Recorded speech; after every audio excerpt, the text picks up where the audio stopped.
आज हम एक लंबा सफर करने वाले हैं, समय में हजारों साल पीछे, और जानेंगे प्राचीन भारत के सबसे पुराने, सबसे महत्वपूर्ण ग्रंथों को, जिन्हें हम वेद कहते हैं।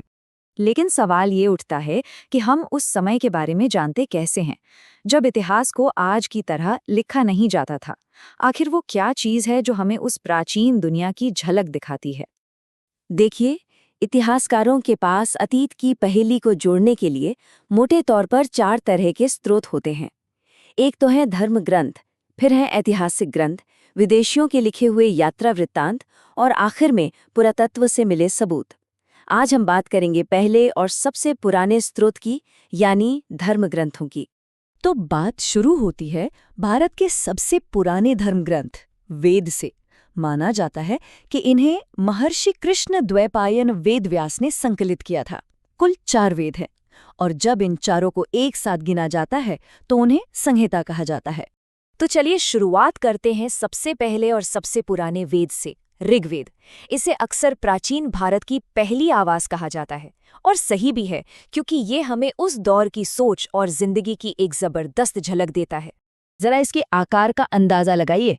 ऋग्वेद कोई छोटी मोटी किताब नहीं है। इसमें 10 मंडल यानी चैप्टर्स हैं। इन मंडलों में 1028 सूक्त यानी भजन हैं, और ये भजन बने हैं 10,462 ऋचाओं या छंदों से। इन ऋचाओं को पढ़ने वाले ऋषि को होत्र कहते थे। ये एक किताब नहीं, बल्कि एक पूरी लाइब्रेरी है। तो आखिर ऋग्वेद के अंदर है क्या? इसके तीसरे मंडल में मिलता है विश्व प्रसिद्ध गायत्री मंत्र, जो सूर्य देवता सावित्री को समर्पित है। 9वां मंडल पूरी तरह से देवता सोम के बारे में है, और आप देवताओं के महत्व का अंदाजा उन्हें समर्पित भजनों से लगा सकते हैं। इंद्र के लिए 250 तो अग्नि के लिए 200 भजन। साफ पता चलता है कि उस समाज के लिए कौन से देवता कितने अहम थे। ऋग्वेद का 10वां मंडल हमें समाज की एक शुरुआती कल्पना दिखाता है, जिसे पुरुष सूक्त कहते हैं। इसके मुताबिक 4 वर्ण ब्राह्मण, क्षत्रिय, वैश्य और शूद्र आदि पुरुष ब्रह्मा के शरीर के अलग अलग अंगों से पैदा हुए। ये सिर्फ एक सामाजिक बंटवारा नहीं, बल्कि एक ऐसा विचार था जिसने आने वाली हजारों सालों तक भारतीय समाज पर गहरा असर डाला। और ये देखिए, एक बहुत ही कमाल का उदाहरण है कि कैसे एक शब्द हमें उस दौर की संस्कृति के बारे में बता सकता है।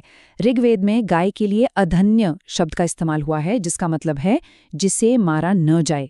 ये सिर्फ एक जानवर के प्रति सम्मान नहीं, बल्कि ये दिखाता है कि गाय उस समाज की अर्थव्यवस्था के लिए कितनी जरूरी थी। ऋग्वेद के बाद अब हम आते हैं दूसरे वेद पर, यजुर्वेद। इसे आप एक तरह से कर्मकांड की नियम पुस्तिका कह सकते हैं। इसका पूरा का पूरा फोकस यज्ञों पर और उन्हें सही तरीके से करने के नियमों पर है। ये एक तरह की कैसे करे वाली गाइड है। तो असल में यजुर्वेद है क्या? ये मंत्रों और नियमों का एक कलेक्शन है, जिन्हें यज्ञ के दौरान बोला और माना जाता था। जो इन मंत्रों का पाठ करता था उसे अध्यर्यु कहते थे। ये उस जमाने के पुजारियों के लिए एक गाइडबुक की तरह था, ताकि हर चीज बिल्कुल सही तरीके से हो। और एक बात जो यजुर्वेद को सबसे अलग बनाती है, वो है इसका स्टाइल। ये इकलौता ऐसा वेद है जो गद्य और पद्य यानी प्रोज और पोइट्री दोनों में लिखा गया है। ये दिखाता है कि इसमें निर्देश देने वाले हिस्से भी थे और गाने वाले काव्यात्मक मंत्र भी। ऋग्वेद के ज्ञान और यजुर्वेद के कर्मकांड के बाद अब बारी है संगीत की, सामवेद। इसे भारतीय संगीत का जनक माना जाता है। आप इसे प्राचीन भारत का पहला साउंड ट्रैक भी कह सकते हैं। साम शब्द का सीधा सा मतलब है गान या गीत। तो सामवेद में वो मंत्र हैं जिन्हें यज्ञ के समय गाया जाता था। कमाल की बात यह है कि इसके ज्यादातर भजन ऋग्वेद से ही लिए गए हैं, लेकिन उन्हें संगीत में ढाल दिया गया है, और इसके पाठ करने वाले को उद्रात्री कहते थे। मतलब भक्ति के लिए सिर्फ शब्द नहीं, सुर भी जरूरी थे। तो अगर हम इन दोनों को आमने सामने रखकर देखें तो फर्क साफ है। यजुर्वेद का फोकस है नियमों पर, यानी कर्मकांड बिल्कुल सटीक हो। वहीं सामवेद का फोकस है गान पर, यानी भक्ति में संगीत का इस्तेमाल। ये दिखाता है कि आध्यात्म के 2 अलग अलग रास्ते समझे गए थे, एक नियमों का और दूसरा संगीत का। और अब हम आते हैं सबसे आखिरी वेद पर, अथर्ववेद। अगर बाकी वेद देवताओं और यज्ञों पर ज्यादा ध्यान देते हैं, तो अथर्ववेद आम लोगों और उनकी रोजमर्रा की जिंदगी का विश्वकोश है।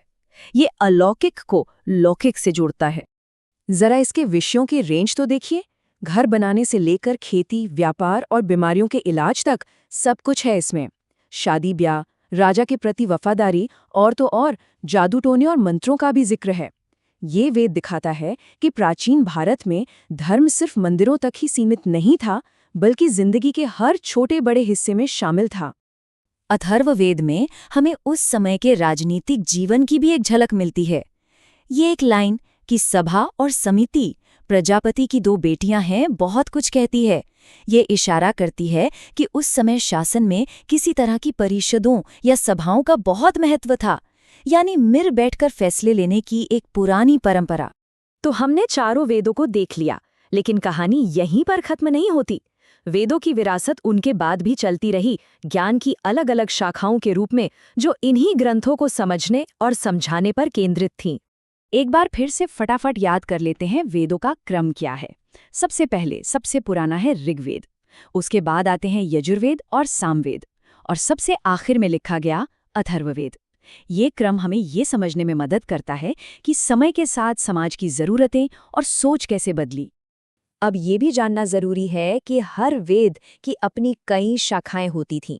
ये अलग अलग स्कूल थे जो वेदों को पढ़ने और उनकी व्याख्या करने के अलग अलग तरीकों को मानते थे।